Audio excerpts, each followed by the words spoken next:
Hey all, hope all is well. This is another video in the Road to Grandmaster series, and this one I'm going to go over my round 1 game from the Washington Chess Congress.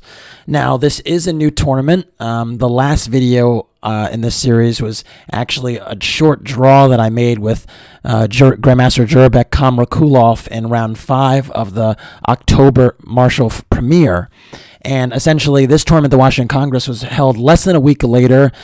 Not in Washington D.C. actually, but in a basically like a area like 20 minutes from D.C. in Virginia.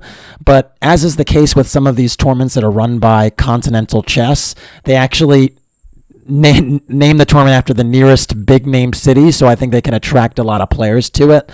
But it's always a little bit funny when something's called like the Washington Chess Congress, but it's not actually in Washington D.C.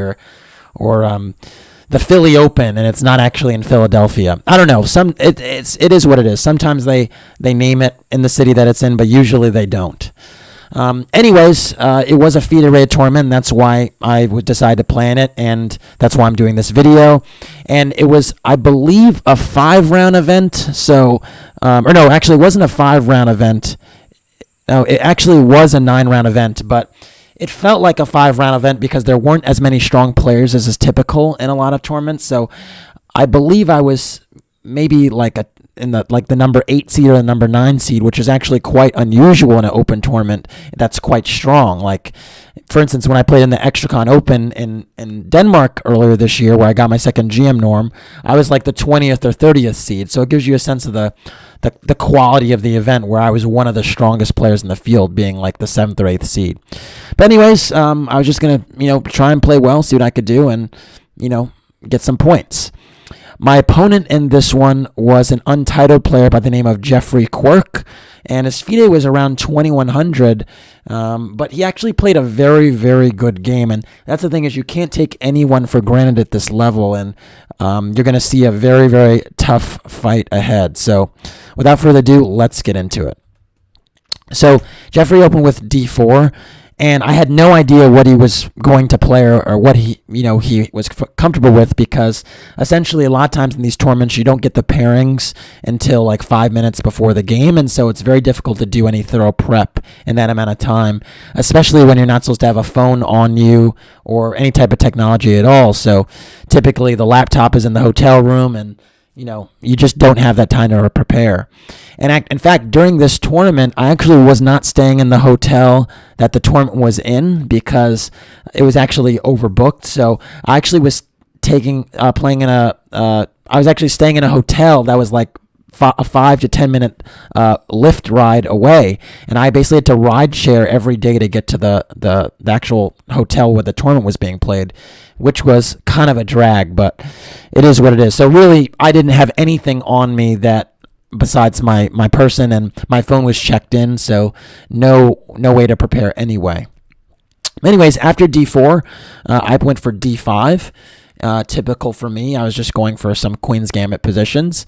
And then after c4, e6, knight c3, and knight f6.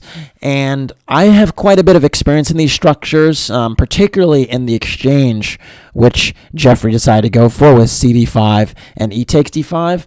And if you've followed some games on this channel, you know that I've employed this setup with pretty decent success. The most notable game of the year for me personally, and for other people as well probably, is my game against Alexander Moisenko, and it was in this Queen's Gambit exchange variation with black.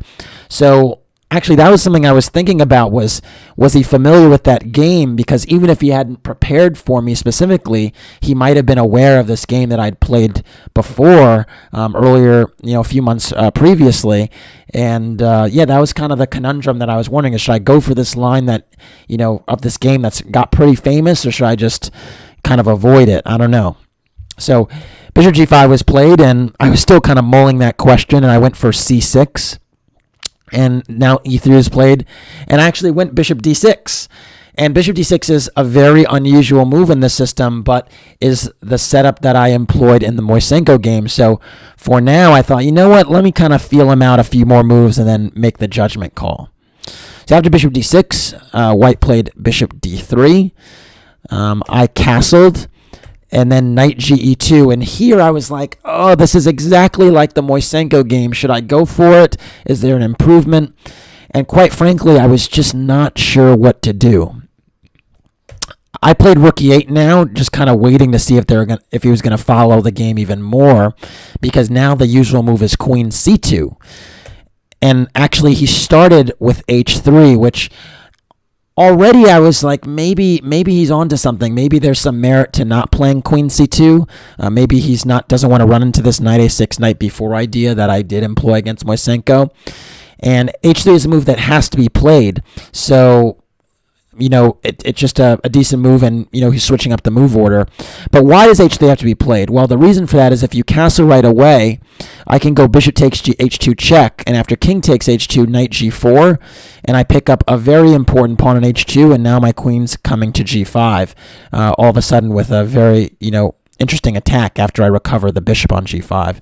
So essentially, you play H3 to avoid that the kind of Greek gift sacrifice on H2, but you create this hook on with your H3 pawn that is potentially a lever for sacrifices and for an attack that black typically tries to mount in the structure.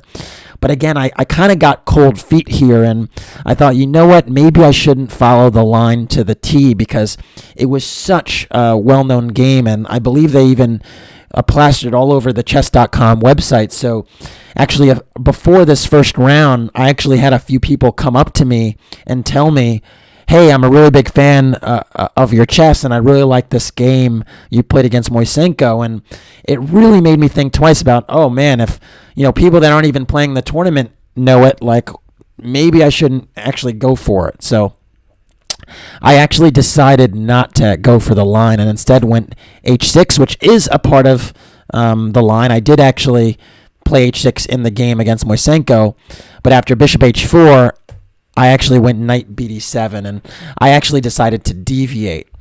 Now, unfortunately, this deviation over the board from my spectacular game against Moisenko was kind of improvised, so I didn't have any deep knowledge with this move, and that maybe hurt me a little bit, because I kind of basically went for a plan over the board that probably wasn't so correct.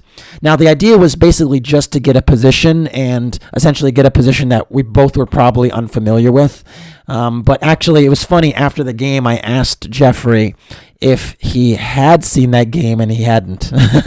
So maybe I could have actually played the same type of game twice, the same type of initiative and the attack and sacrifice on the king side twice, but I wound up not doing it. So knight bd7 does develop a piece. It protects the knight on f6, but obviously I'm blocking my own bishop on c8, so it is what it is.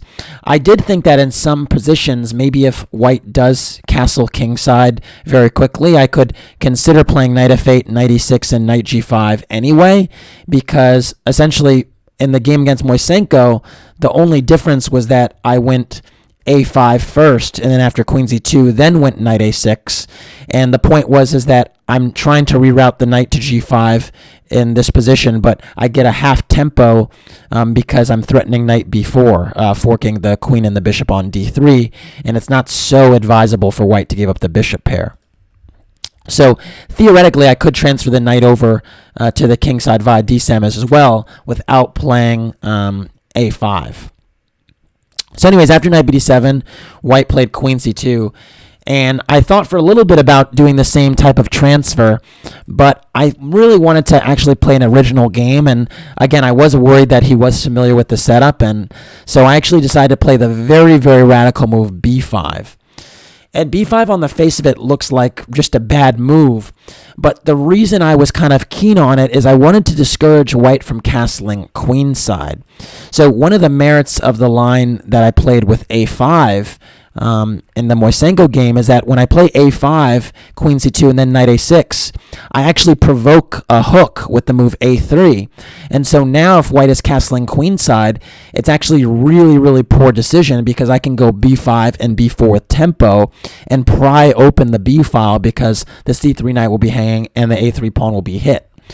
Now, in positions where I go knight bd7, queen z2, and let's say I made a move like knight f8, now castling queenside is not the end of the world, because even though it appears I have this b5 move, b4 is not as venomous as it is in the other structures, because now if b4 is played, the white knight can just go to a4, and I don't have the same type of lever prying open the b file that I did before, and from a4 this knight can actually start to harass the c5 square.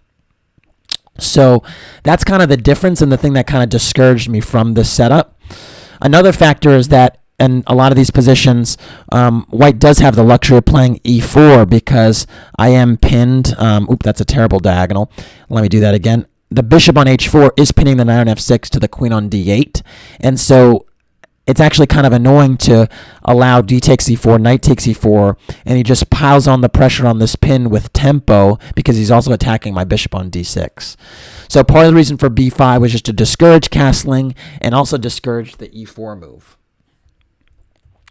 So anyways, after b5, white wound up castling, which is extremely logical, and you can kind of see the deficit, or the drawback, if you will, to this b5 move, and it's the pawn on c6.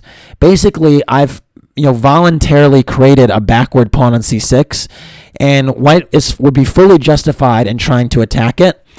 And so this is something I really have to contend with, and the problem is that I can't just stick a piece on the c4 square like is typical in a lot of these structures to defend the c4 pawn, because the b2 pawn can just go to b3 and kick my knight away. There are scenarios where the knight does get to c4 unscathed, but a lot of them happen when white is trying to get the minority attack off and they've already gone for b4. And then black goes b5 and locks up the structure and secures the c4 square for the knight. And so here it's not as nice. So basically I really have to contend with this backward pawn, and I have to play very actively to justify it. So anyways, after castles, I went bishop b7, getting a little bit closer to connecting my rooks and defending that c6 pawn. You might say the bishop is terrible on this diagonal where it doesn't really have any scope, and I would agree with you. But my idea was that at some juncture, I was going to play c5 and actually liberate my bishop on this diagonal. So for now, it's kind of a questionable piece, but at some juncture later in the game, it might be a little better, and that was essentially the hope. After bishop b7, white went rook a c1. I think that is the right rook to put on c1, challenging the backward pawn. Because if you play rook fc1, there might be a circumstance where if I challenge your knight, you might want to actually go to b1 and then reroute it to d2. And in those positions, the rook wouldn't be connected when the knight goes back to b1. Now, there's also situations where the knight goes to a4 after b4. But just to illustrate, let's say I play a move like a5, and now a4 is played, trying to challenge my pawn structure on the b5 square. Now if b4, knight b1 temporarily takes away the connection of the rooks, whereas if you played rook a c1, you wouldn't have that problem because knight b1, the rooks would still be connected. So just little nuances like that are sometimes kind of helpful to keep in mind so that you keep your coordination. So rook a c1 seemed good to me. After rook a c1, I went for rook c8, overprotecting the c6 pawn, but also critically lining the rook up against the queen on c2 just to make c5 more venomous if it ever does come, because, white just has to worry about that queen on c2.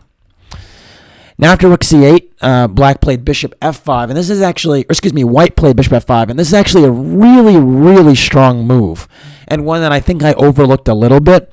I was aware of the plan in the structure, but I didn't think it would be the end of the world here because I thought that at any moment I could try and kick the bishop away with g6. But unfortunately here that's not really possible, because if I play g6 in this position, white can actually sacrifice on g6, and then the queen comes in with decisive effect, and white gets three pawns for the piece in a raging attack.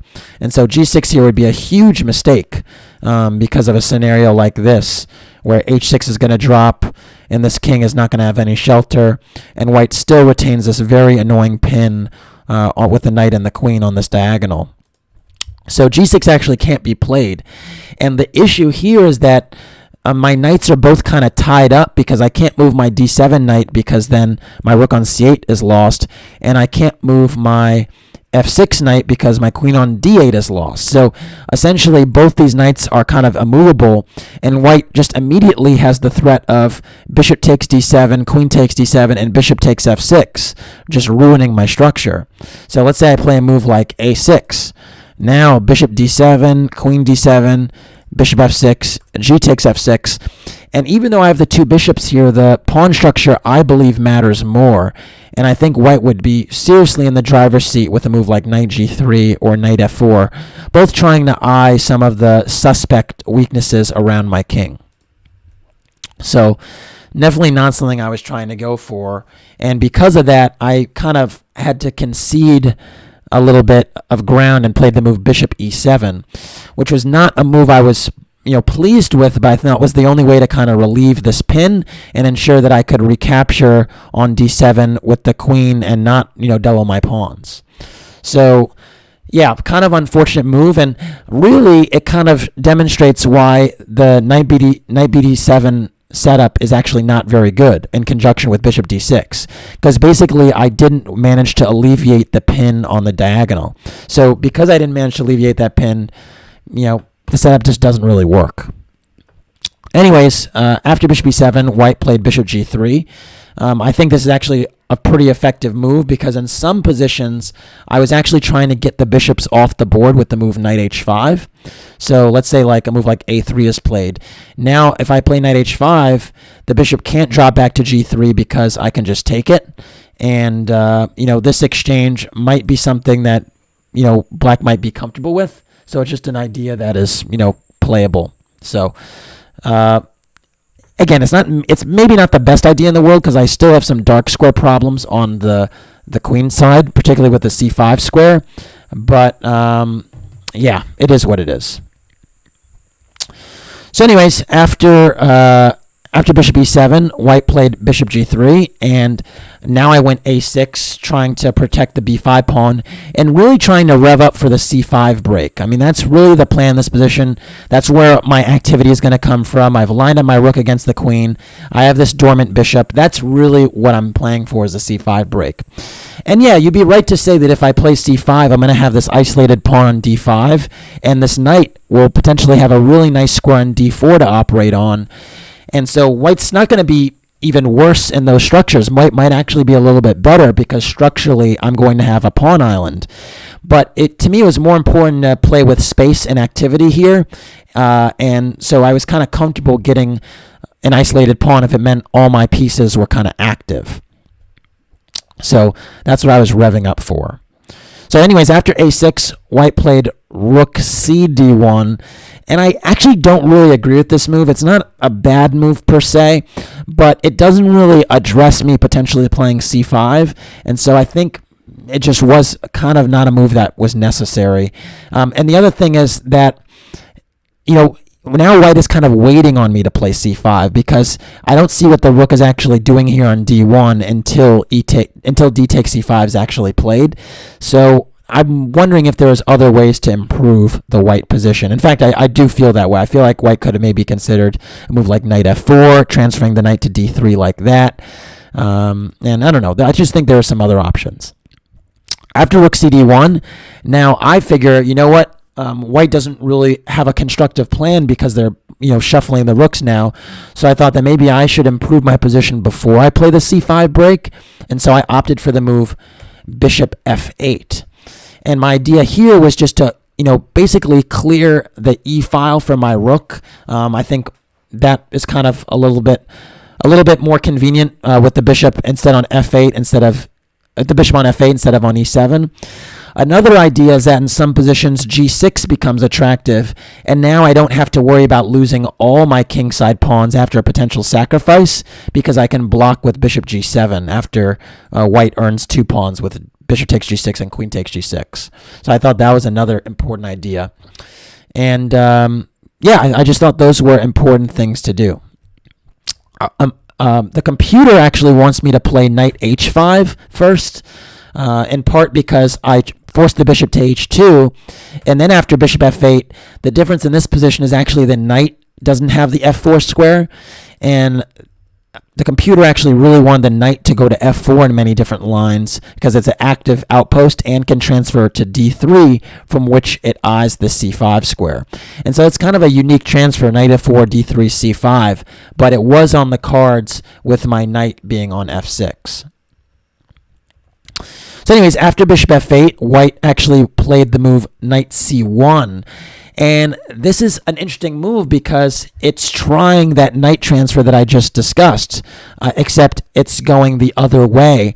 And it actually turns out that this is a mistake because the knight is going backwards to get to c5 instead of going forwards, he's actually ceding some space in the center. So the better move would have actually been knight f4. And the difference here is that now if I decide to play the c5 break like in previous variations, the knight is also pressuring the d5 pawn, whereas when it's on c1, it's actually not doing that.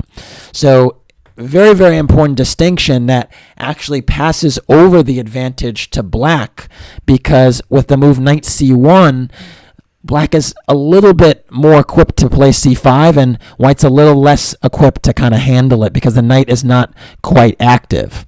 So I first played g6 trying to kick the bishop away, and I actually thought this was quite a decent decision because now that the sacrifice is not on the cards with bishop takes g6, the bishop is actually kind of short on squares. If it goes to g4, I'll just take it and get the bishop pair. And if it goes to d3, it's actually in the way of the knight that was actually trying to get to that square. So now c5 is even more attractive because the knight is not, getting to d3, and my rook is still lined up against the queen on c2, and I can play a move like knight ce4 or b4 or knight takes d3, and some combination of those moves will give black a very nice position. So after g6, white actually played bishop takes d7, trying to insist that the knight gets to d3 before I play c5. And now I played knight takes d7 because it's very important that my knight controls the square and supports the break. Note that if I played queen takes d7, that would have been a serious mistake because now after knight d3, this knight can actually come into c5, and I'd have to give up my bishop pair for that piece.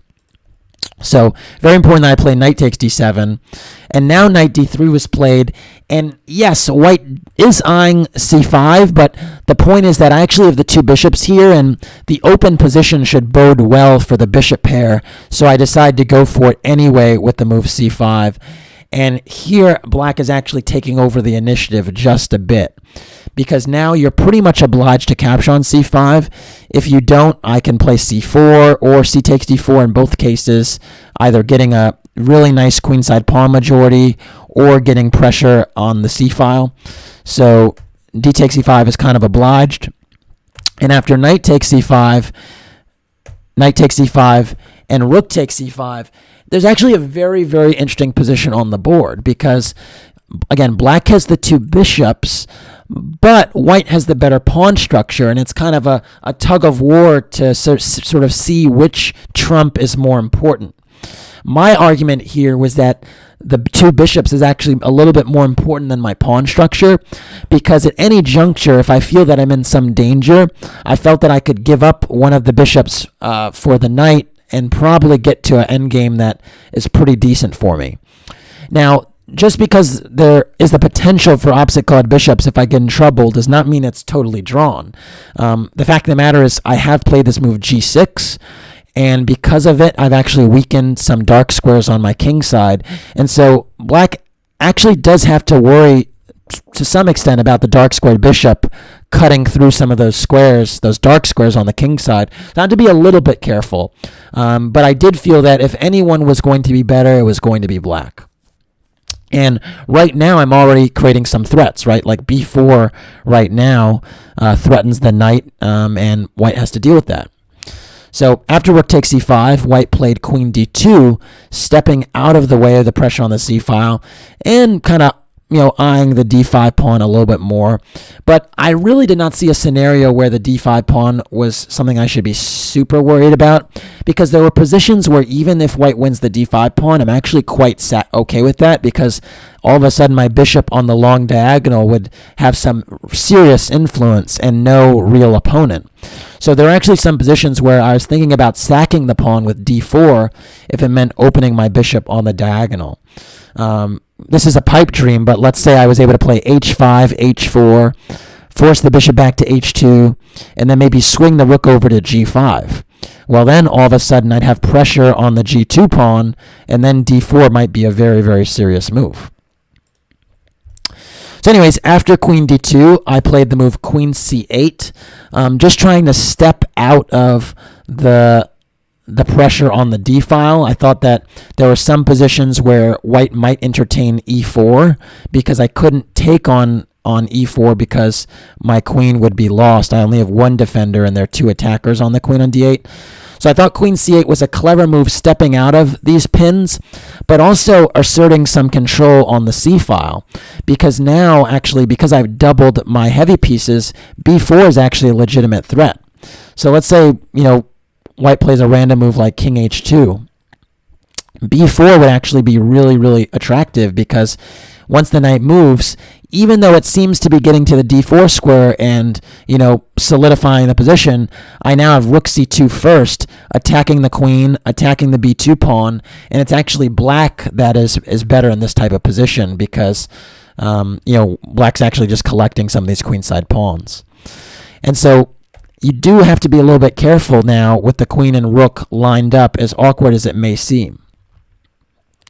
After queen c8, white played the move Rook C1, and I think this was a good move, contesting on the C file, because you really couldn't avoid the pressure there. Now, A3 was a move you could potentially consider, but the problem with this is it actually does not solve the problem on the C file, because the knight still can't reposition itself to D4 if I can invade with Rook C2. So that's why Rook C1 is a little bit better. And, it's actually a lot better, and really a smart move, just trying to kind of nullify my pressure.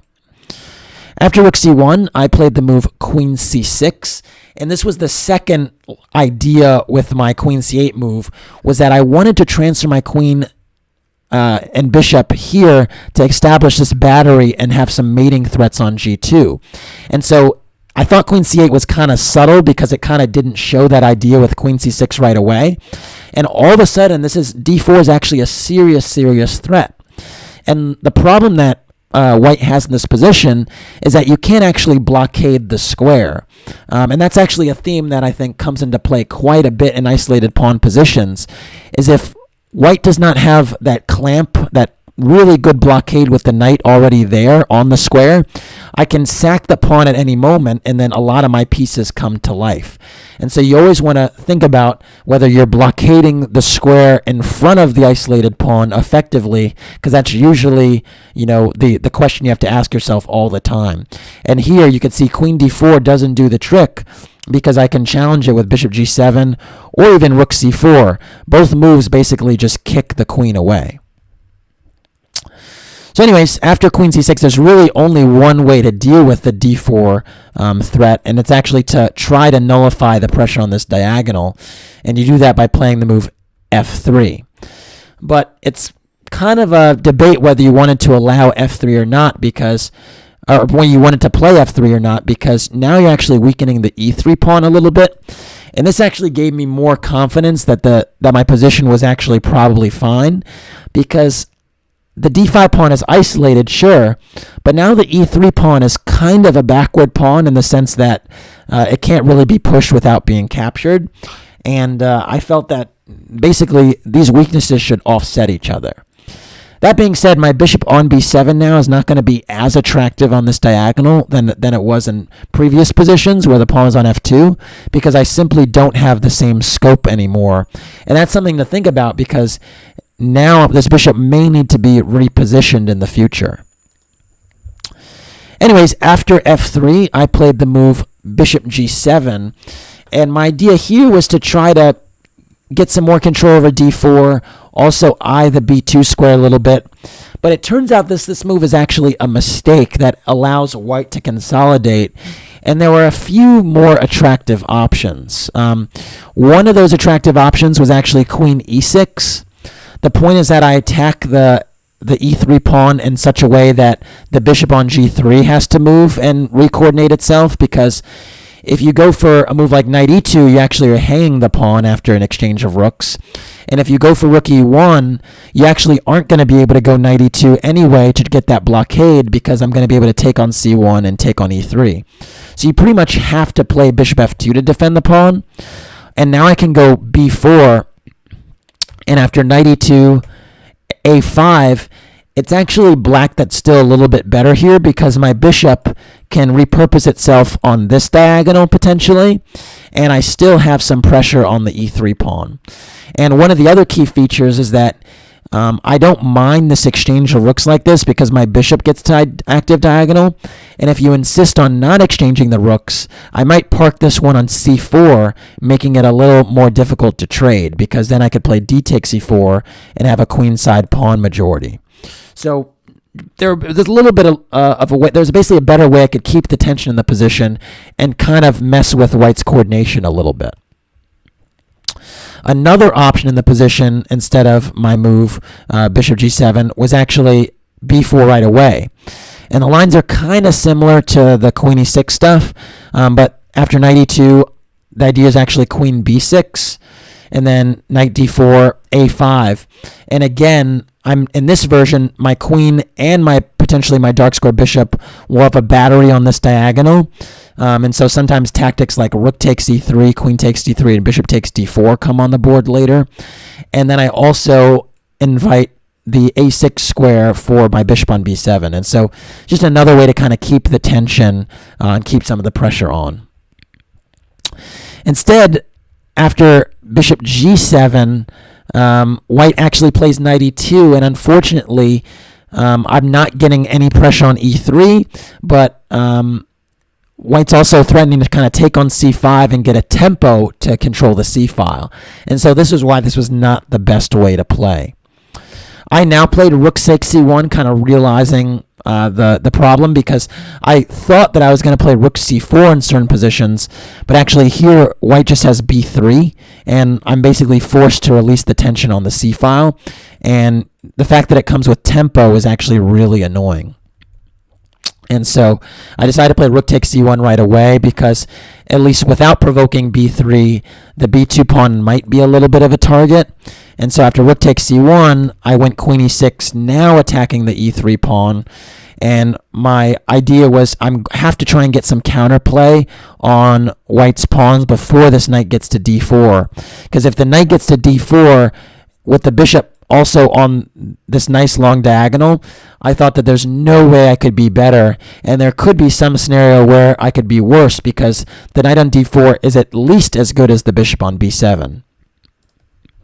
So after queen e6, white played bishop f2, defending the e3 pawn. This was the move I actually expected, but it actually turns out that the move rook c7 is actually a lot stronger, challenging my bishop on b7.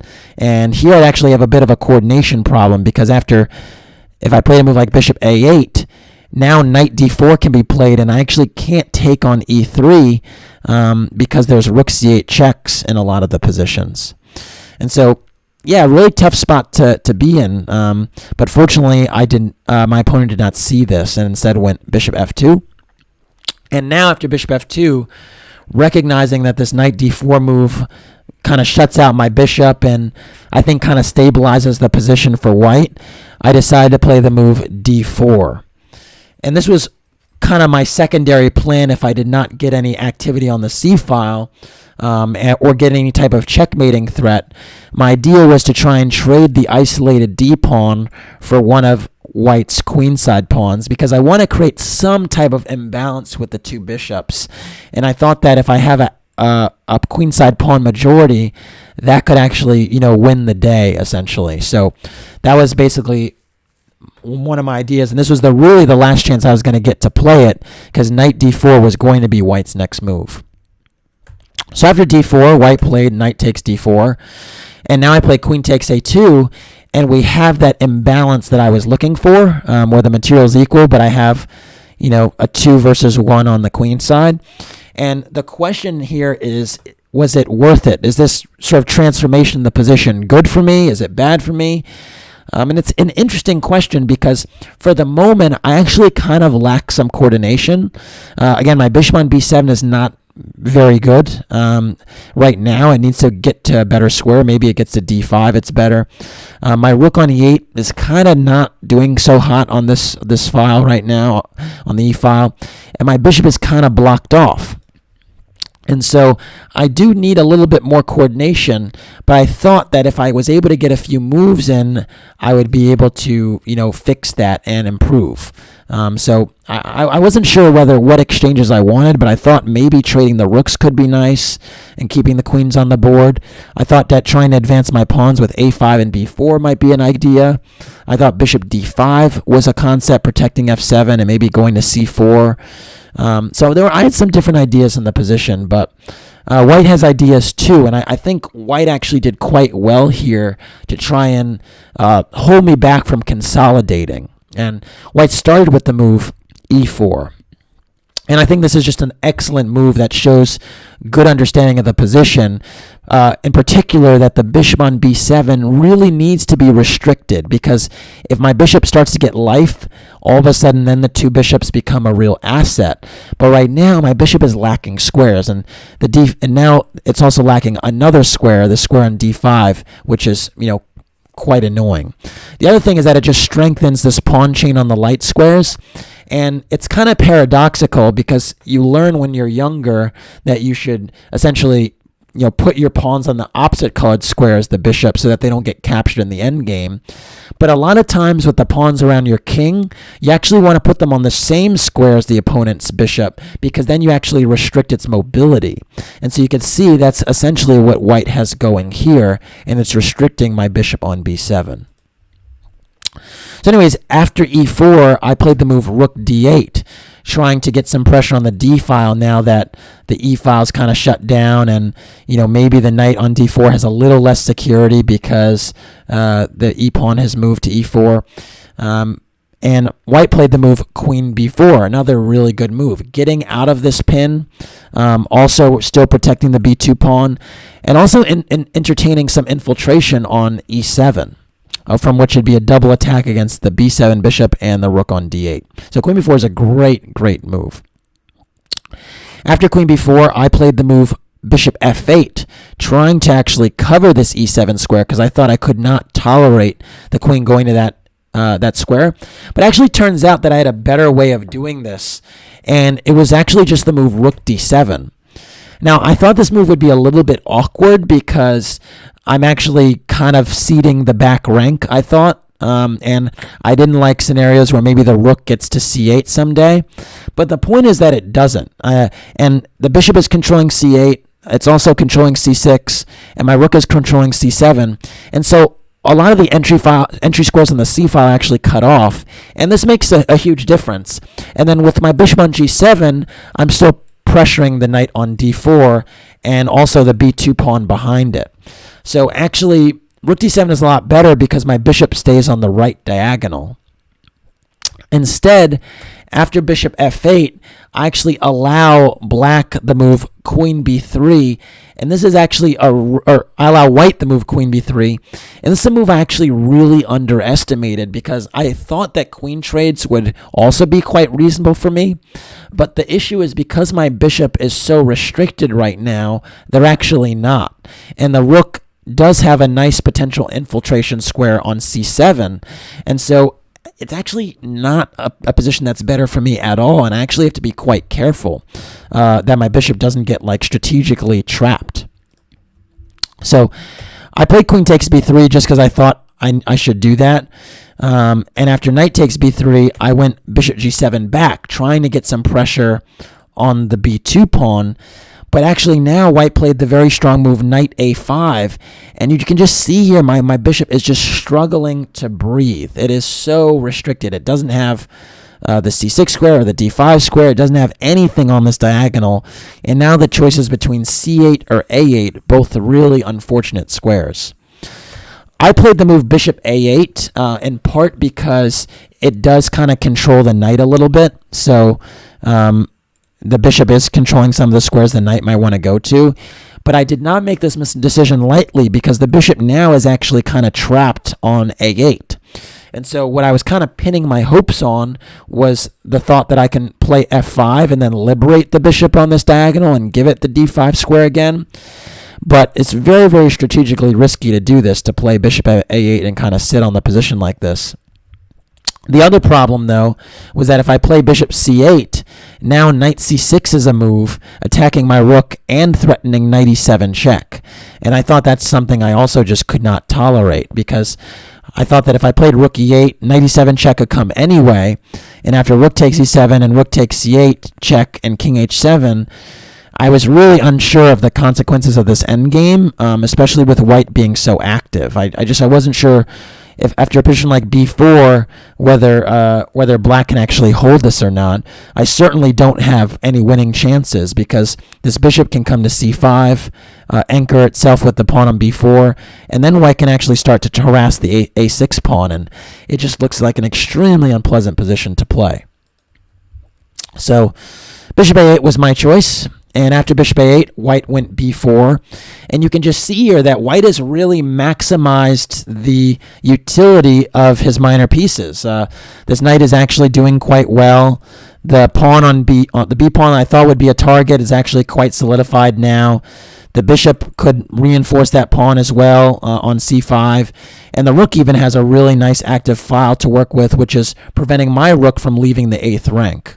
So really, I thought my only salvation at this point was trying to kind of open up that diagonal to liberate my light-squared bishop. So anyways, after b4, I played the move bishop b2. And my idea here was actually to challenge the rook and basically force a decision in our mutual time trouble. But this was actually a poor decision because the rook was actually kind of not amazing on c1, and so I actually should have probably played f5 right away, just trying to liberate my bishop right away. And after e takes f5, g takes f5, white still is a satisfactory position, but at least here after king f1 I can play bishop d5 and my bishop is finally free and out of jail essentially. But I really don't think this is a position that black can seriously entertain winning. And given the nature of my the weaknesses in my structure, I do have to be very careful not to be worse, because there are certain exchanges that would make white's position very advantageous. For instance, if the dark squared bishops came off the board for some reason, white is all of a sudden a whole lot better because these pawns restrict, the kingside pawns basically restrict my light squared bishop, and I have 3 pawn islands. And so they're just targets. So yeah, so anyways, I played bishop b2, and white actually played rook c2, and now I went bishop e5. And my concept here was that by pushing the rook off the first rank, I actually threatened something with rook d1 check. But an argument could be made that I should have probably not done this maneuver, because with my bishop on e5, it actually makes it a little bit harder to get off f5, because in a lot of positions I have to worry about rook c5, basically attack with a double attack against a pawn on f5 and a bishop on e5. So anyways, after bishop e5, white went bishop b6, challenging my rook. And I played rook e8 because I have to keep my rook on the 8th rank and not allow rook c8 check. And then king f2 was played, and now I played the move f5. It's time to liberate that bishop. E takes f5 was played, g takes f5, and now knight b3 is played, because now then the knight is not so hot on a5 anymore. I've liberated the bishop, so I'm going to relocate it anyway to d5. And it's kind of important you get the knight back in the game before I play bishop d5, because let's say you played a nothing move like h4. Now after bishop d5, the knight is actually kind of controlled by my bishop and not the other way around, and that would be kind of annoying. So instead you play knight b3 first, get that knight out, and now I play bishop d5 anyway, challenging that knight, but now white can play knight d4 and get the knight back in the center and sort of challenge my structure a little bit. Now, after knight d4, we kind of made the time control, and yeah, it's a tricky position because I have 4 pawns, but my pawns are split, and those weaknesses are difficult to contend with. But I do have the 2 bishops, and that was kind of the one hope I had in this position, was the bishop pair is that asset that, you know, gives me potential in the position, gives me some dynamic chances. So I thought this should be my saving grace and make the position kind of defensible, even if I'm not winning. So after knight d4, I played the move f4 now, and I actually really like this move because f4 kind of fixes white's pawn structure, and essentially now it makes it difficult for white to mobilize his kingside pawn majority, and I thought that was very important, especially considering that my queenside pawn majority has been totally shut down. So I like the fact that I was slowing down white's pawns. Now, f4 is a little bit double-edged because the pawn f4 actually is a little bit of a target, and so if white could attack it multiple times with something like knight e2 and then maneuvering the bishop around to attack it, I would have some problems. But I thought that there maybe wouldn't be enough time to do that. So after f4, white played knight f5, now trying to attack my h6 pawn. And I played the move king h7, which is a very, very important move defending the pawn and keeping the king 2 diagonals away from the knight so that I can't be harassed with checks. One thing that you may notice is a move like h5 actually is not very advisable because the pawn actually can be a bit of a target here, and there were certain scenarios where a move like bishop d4 might just, you know, trade off the bishops, but also make this pawn a little bit of a target in a few moves with an eventual rook c5. And so it's very important that, you know, if you already have some targets and weaknesses in the position, you kind of want to limit your weaknesses and targets, and pushing pawns forward would create more of them, so I want to avoid that. Also, king h7 has a threat because now I'm threatening king g6, challenging the knight, and the knight is actually running a little bit short of squares, so that was also kind of encouraging for me.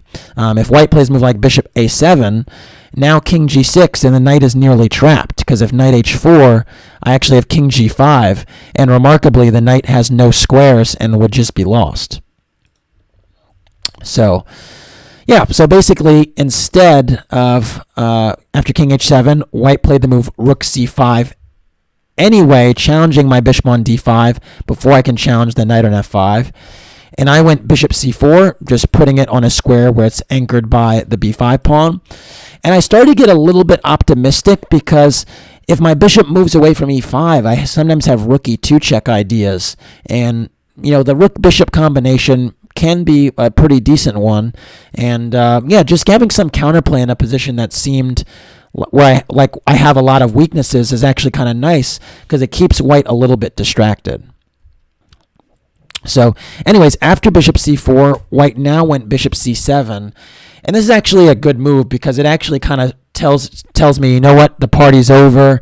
I'm not getting the bishop pair forever, and I really cannot avoid the trade of bishops because if I move my bishop away, the f4 pawn drops.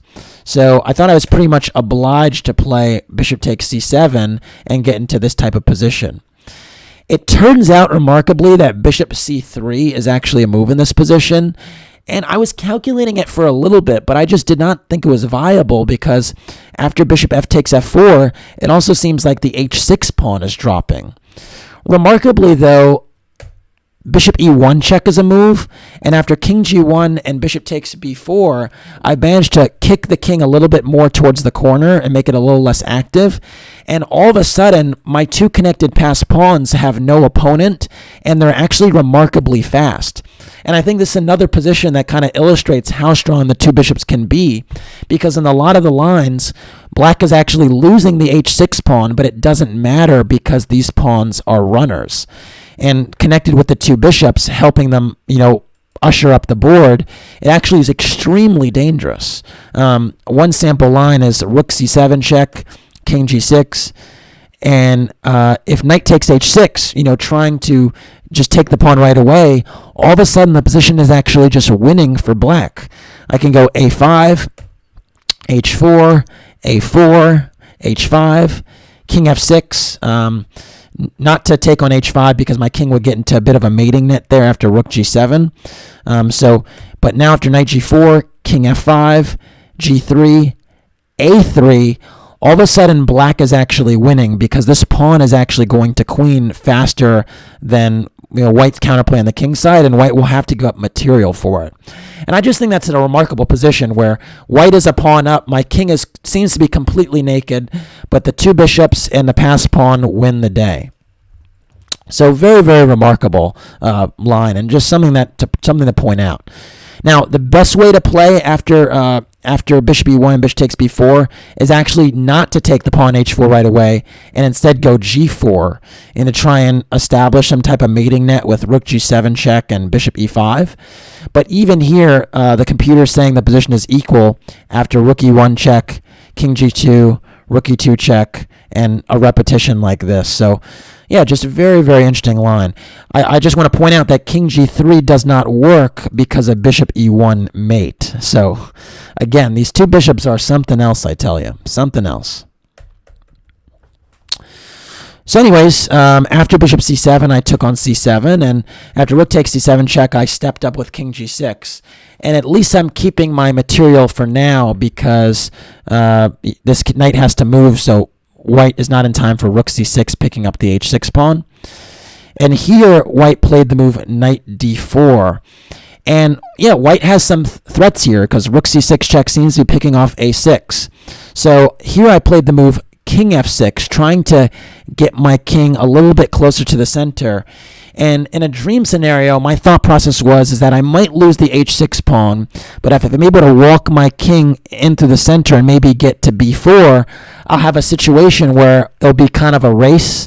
And I thought that my queenside pawn would be faster than white's kingside pawn because in many positions, when they're pawns on opposite sides of the board, the bishop is a much better piece than the knight. So there are positions where if the pawns are on the same side, then the knight can actually compete. But when they're on separate sides, the bishop is typically the better piece. So anyways, after king f6, white played rook c6 check. It would have been a little bit safer, I think, to play rook c5 because you just stop my king from kind of crossing the plane and getting to e5. And here I was going to play the move bishop d3, trying to stop rook f5 check. But now there's rook h5, and these positions are actually just equal. I could play rook c8, rook takes h6, bishop g6, and it seems like I'm nearly trapping the rook on h6 because I have king g5 as a threat.